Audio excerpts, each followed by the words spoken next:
od zajíců budeme počítat, protože ještě jdeš v zajícům, to... Máme rádi, hrajeme česky, za chvíli skupinu premiér do Baře, teď máme 9 hodin a 14 minut, za a máme také pro vás teď, kam dnes vyrazit.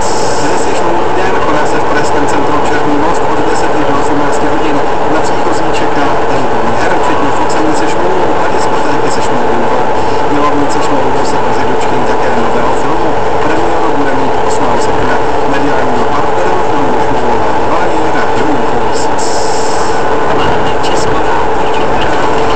Víte, které je třetí nejvyšší pohoří České republiky? Okreponočních Ráhodem je 7 je to Králický Sněžník. Dostím stejnojmenné hory vyráží Kracíková. Známe Českorádi zabloudíme dnes těsně k hranicím s Polskem na pomezí Pardubického a Olomouckého kraje. Najdeme tu ideální místo k trávení rodinné dovolené nebo výlety. Ale připomněl, mohli jsme dát novou vůni. Hezké ráno. No víš co? Novou vůni. Ještě morovou opravdu doporučit. Nejde tu podniknout třeba dílet na rozhlednu. Ale to, co jsi vybral, to vůbec to málo bylo. Na dvoře vidíte uvědomila tak právě na to, že na vrchol vidí plastiku slona.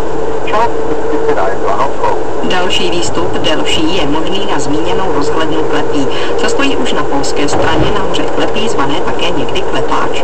Boty všechny zdal tam doufám. Boty. Boží. 2 tašky tam byly botů. Byly tam, ne, 2 tašky botů. Byly tam 2 kabelíky.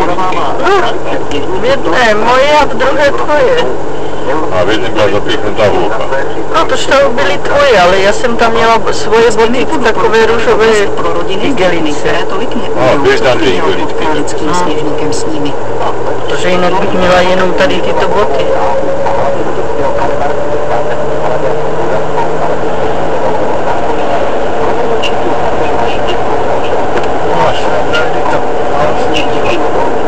Cože je? Tak, kdyby to málo svítilo. Jako co? Výletníci se od Králický Sněžník dostanou přes Dolní Holubněska, no teď je vidět. Českých Králíků nebo od Hanušovic a Šumperka. Přes ty brýle to taky. Já, když jsem chtěla vidět, jestli svítíš, tak jsem musela ty brýle sundat. Předprodej zvýhodněných permanentních stupenek na domácí zápasy v Gamlustize. Buďte znovu u toho a zajistíte si své místo na stadionu. Více o cenách a termínech prodeje na webu fcvysočina.cz. Radio Impuls, vysílejte s námi. SMS přímo do vysílacího studia posílejte na číslo 774 999 888.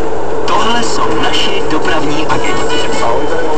Já jsem chtěl nahlásit, že takhle Hajachodský Mejto a Kořenov je tam už 6 až 7 kamionů. Tak je tam hlídka a hlídka pomáhá paní nasadit nový kolo. Staňte se dopravním agentem Rádia Impuls, také vy. Zvolte si agentské. Potom pojedeme na Jíval nebo kam?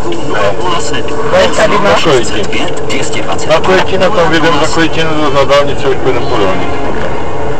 Odjíždíte na dovolenou? Nezapomeňte si pořídit čtení na léto, nový magazín z edice Dnes Plus.